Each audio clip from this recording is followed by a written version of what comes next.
دنیا کا مہنگا ترین قبرستان by Javed Chaudhry. Buenos Aires Argentina کا دارالحکومت بھی ہے اور سب سے بڑا شہر بھی۔ ملک کی کل آبادی 4.5 کروڑ ہے اور اس میں سے 1.5 کروڑ لوگ بیونس آئرس میں رہتے ہیں۔ یہ ملک رقبے کے لحاظ سے پاکستان سے 2.5 گنا بڑا جبکہ آبادی میں 4 گنا چھوٹا ہے۔ آپ اس سے وسائل کی تقسیم بخوبی کر سکتے ہیں۔ بیونس آئرس اسپینش جہاز رانوں نے 1580 میں آباد کیا تھا۔ یوں یہ شہر محض 443 سال پرانا ہے، لیکن یہ اپنے طرز تعمیر، بود و پاش اور انفراسٹرکچر میں پیرس، لندن، فرینکفرٹ اور بارسلونا سے بھی آگے ہیں۔ عمارتیں کلونیل اسٹائل کی ہیں اور بڑی ہیں۔ سڑکیں کھلی اور ہموار ہیں، گلیاں پتھریلی اور پکی ہیں۔ شہر میں مصنوعی جھیلیں اور بے تحاشا پارکس ہیں۔ پاکستان کے نام سے بھی ایک پارک منسوب ہے۔ پبلک ٹرانسپورٹ بھی ہے اور پورے شہر کے لیے دستیاب ہے۔ یہ پورا شہر دیکھنے لائق ہے، لیکن 3 جگہیں مسٹ وزٹ ہیں۔ پہلی جگہ لابوکا ہے۔ لابوکا بیونس آئرس کی پہچان ہے۔ پورا علاقہ کیروگیٹڈ شیٹس سے بنا ہوا ہے اور اپنے تیز مگر مختلف رنگوں کی وجہ سے پوری دنیا میں مشہور ہے۔ آپ جب بھی بیونس آئرس یا ارجنٹائن گوگل کریں گے تو لابوکا کے رنگین گھروں کی تصویریں آپ کے سامنے آ جائیں گی۔ یہ پورشن کبھی بندرگاہ ہوتا تھا۔ یورپ سے جب بھی لوگ ہجرت کر کے ارجنٹائن آتے تھے، یہ سب سے پہلے لابوکا میں پناہ لیتے تھے۔ اس کی تنگ گلیوں اور چھوٹے مکانوں میں ماضی میں لاکھوں لوگ رہتے تھے۔ ان میں سے زیادہ تر کا پیشہ مچھلی پکڑنا تھا۔ سمندری ہوا کی وجہ سے ان کی کشتیاں جلد خراب ہو جاتی تھی، لہٰذا وہ لوگ ہر ہفتے انہیں رنگ کرتے تھے۔ اس دور میں پینٹ کو زیادہ عرصہ محفوظ نہیں رکھا جا سکتا تھا، چنانچہ وہ کشتی رنگنے کے بعد اپنا اضافی رنگ مکانوں کی دیواروں اور دروازوں پر لیپ دیتے تھے۔ رنگ تھوڑا ہوتا تھا، جس کی وجہ سے دروازے، دیواریں اور چھتیں مکمل طور پر نہیں رنگی جاتی تھی۔ اگلی بار یہ اضافی رنگ سے باقی حصے بھی رنگ دیتے تھے۔ یوں مکان ڈب کھڈبے ہو جاتے تھے۔ یہ ڈب کھڈبے مکان بعد ازاں لابوکا کی پہچان بن گئے اور آج بھی پورے علاقے کے مکانوں کے مختلف حصوں کو مختلف رنگوں سے رنگا جاتا ہے اور یہ رنگ دیکھنے کے لیے پوری دنیا سے سیاح آتے ہیں۔ لابوکا فٹ بال اور ٹینگو ڈانس کی وجہ سے بھی دنیا میں مشہور ہے۔ ٹینگو نے انہی گلیوں میں جنم لیا تھا۔ مچھیرے روزانہ رات کے وقت یہاں گاتے اور ناچتے تھے۔ یہ گانا اور یہ ناچنا بعد ازاں ٹینگو بن گیا۔ یہ لوگ فٹ بال لور بھی ہیں۔ لابوکا کا فٹ بال کلب اور اسٹیڈیم دونوں پوری دنیا میں پہچانے جاتے ہیں۔ لیونل میسی بھی انہی گلیوں میں کھیلتا ہوا فٹ بال کا ورلڈ چیمپئن بنا تھا۔ لابوکا میں آج بھی جگہ جگہ میسی کے مجسمے نصب ہیں۔ ہم پہلے دن ہی لابوکا پہنچ گئے۔ گلیاں پتلی اور گھر پرانے اور رنگین تھے جن میں سیاح گھوم رہے تھے۔ ہر دوسرے تیسرے گھر کے نیچے پب اور کافی شاپ تھیں اور اس میں درجنوں لوگ بیٹھے تھے۔ گلیوں میں موسیقی کے روایتی آلات بجائے جا رہے تھے اور جوان عورتیں اور مرد دھن پر ٹینگو رقص کر رہے تھے۔ سیاح ان کے ساتھ تصویریں بنوا رہے تھے۔ علاقے میں غربت ہے اور اس کے اثرات بھی دکھائی دے رہے تھے۔ لوگوں کے چہرے بجھے ہوئے تھے اور یہ رات کے وقت سیاحوں کو لوٹ بھی لیتے ہیں، لہذا حکومت مغرب کے بعد پورے علاقے کو بند کرا دیتی ہے اور سیاحوں کو لابوکا نہ جانے کا مشورہ دیتی ہے۔ ہماری موجودگی میں دکانیں، ریستوران اور پبز بند ہو رہے تھے اور سیاح ایک ایک کر کے علاقے سے نکلنا شروع ہو گئے تھے۔ لابوکا کے زیادہ تر لوگ فٹ بالرز اور فٹ بال کلب سے منسوب شرٹس پہنتے ہیں۔ ہمیں ہر جگہ یہ شرٹس نظر آئیں۔ گھروں کے اندر بھی دکانیں ہیں اور ان میں آرگینک مصنوعات، چمڑے اور سوتی کپڑے کے ملبوسات اور ہینڈی کرافٹس بکتے ہیں۔ ہم آخر میں چلتے چلتے بندرگاہ تک آ گئے۔ بندرگاہ پرانی اور بند تھی اور اب یہ صرف تفریح گاہ ہے۔ ہم تھوڑی دیر وہاں رکے اور پھر واپس آ گئے۔ بیونس آئرس کا دوسرا مسٹ وزٹ مقام ریکولیٹا کا قبرستان۔ یہ دنیا کا انوکھا ترین مقام ہے۔ میں آدھی سے زیادہ دنیا گھوم چکا ہوں، لیکن میں نے ریکولیٹا جیسا قبرستان کسی ملک میں نہیں دیکھا۔ یہ شاید دنیا کا واحد قبرستان ہوگا جس میں داخلے کے لیے ٹکٹ خریدنا پڑتا ہے اور آپ کو گائیڈڈ ٹور کی ضرورت پڑتی ہے۔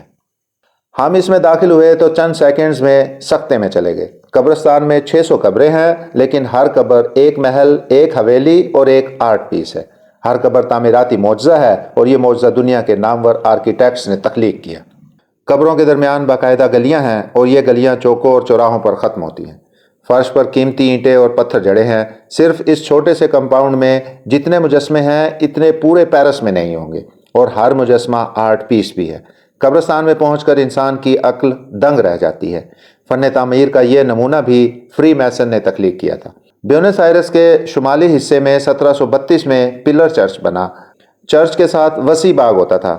اس کے پھل صرف چرچ کے خاص طالب علم اور پادری توڑ سکتے تھے۔ پھل توڑنے والوں کو اسپینش زبان میں ریکولیٹا کہا جاتا ہے، لہذا اس نسبت سے پورا علاقہ ریکولیٹا ہو گیا۔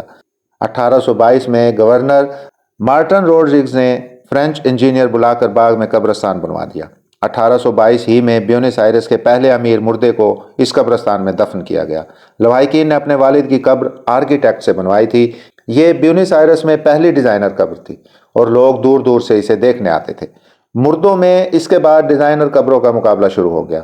میں آپ کو یہ بھی بتاتا چلوں، ارجنٹائن ایک وقت میں دنیا کا امیر ترین ملک تھا اور امریکہ، روس اور یورپ معاشی طور پر اس کا مقابلہ نہیں کر سکتا تھا۔ دولت کی یہ فراوانی 1940 تک برقرار رہی، مگر پھر اس ملک کو نظر لگ گئی اور آج یہ انفلیشن میں دنیا میں پہلے نمبر پر ہے۔ شہر میں اس زمانے میں سینکڑوں امیر لوگ تھے۔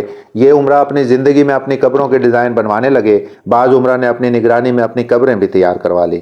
یوں یہ دنیا کا امیر ترین ڈیزائنر قبرستان بنتا چلا گیا اور آج دنیا بھر سے سیاح اسے دیکھنے آتے ہیں۔ قبرستان میں 600 قبریں ہیں۔ آپ کو ہر قبر تفصیل سے دیکھنے کے لیے پورا دن چاہیے۔ ایک قبر ایک دن، 600 قبریں 600 دن، لہذا آپ کو قبرستان کو تفصیل سے دیکھنے کے لیے 2 سال چاہیے۔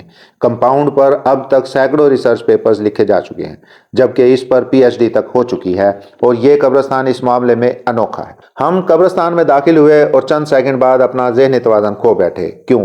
کیونکہ ہر قبر ایک حویلی، ایک محل یا ایک مینشن تھا۔ اس میں باقاعدہ بیسمنٹ، لابی اور فرسٹ فلور تھا۔ اندر ڈرائنگ رومز اور فائر پلیس تک تھی۔ دروازے بھی ڈیزائنز تھے اور ریلنگز بھی۔ عمارتوں پر باقاعدہ کارونگ اور سنگ مرمر اور دھاتوں کے دیو ہیکل مجسمے بھی تھے۔ بعض قبریں خاندانی تھیں، اندر خاندان بھر کے تابوت ریکس میں رکھے تھے۔ تابوت بھی اس قدر مہنگے اور خوبصورت تھے کہ انہیں دیکھ کر دل للچا جاتا تھا۔ قبروں میں باقاعدہ ہیٹنگ اور کولنگ سسٹم تھا۔ آبنوسی لکڑی کا فرنیچر بھی تھا۔ بعض قبریں خستہ حال تھیں۔ میں نے وجہ پوچھی، گائیڈ نے بتایا یہ خاندان ختم ہو چکے ہیں یا نقل مکانی کر گئے ہیں۔ میں نے پوچھا، آپ یہ نئے لوگوں کو الاٹ کیوں نہیں کر دیتے؟ اس کا جواب تھا، یہ اب ورلڈ ہیریٹیج ہے، ہم اسے چھیڑ نہیں سکتے۔ بعض قبریں بہت قدیم لیکن صاف ستھری تھی۔ پوچھنے پر معلوم ہوا یہ بابا اپنی قبر کی نگہداشت کے لیے ٹھیک ٹھاک پراپرٹی یا بینک بیلنس چھوڑ کر گیا تھا۔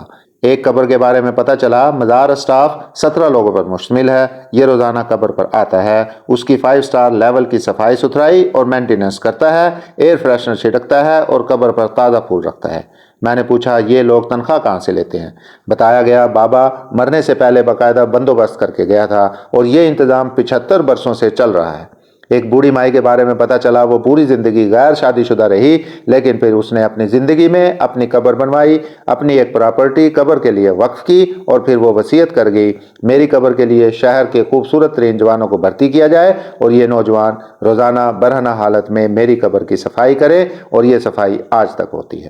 میں نے قبر کی نشاندہی کی درخواست کی، لیکن گائیڈ نے معذرت کر لی۔ اس کا کہنا تھا، ہم آپ کو وہ قبر نہیں دکھا سکتے۔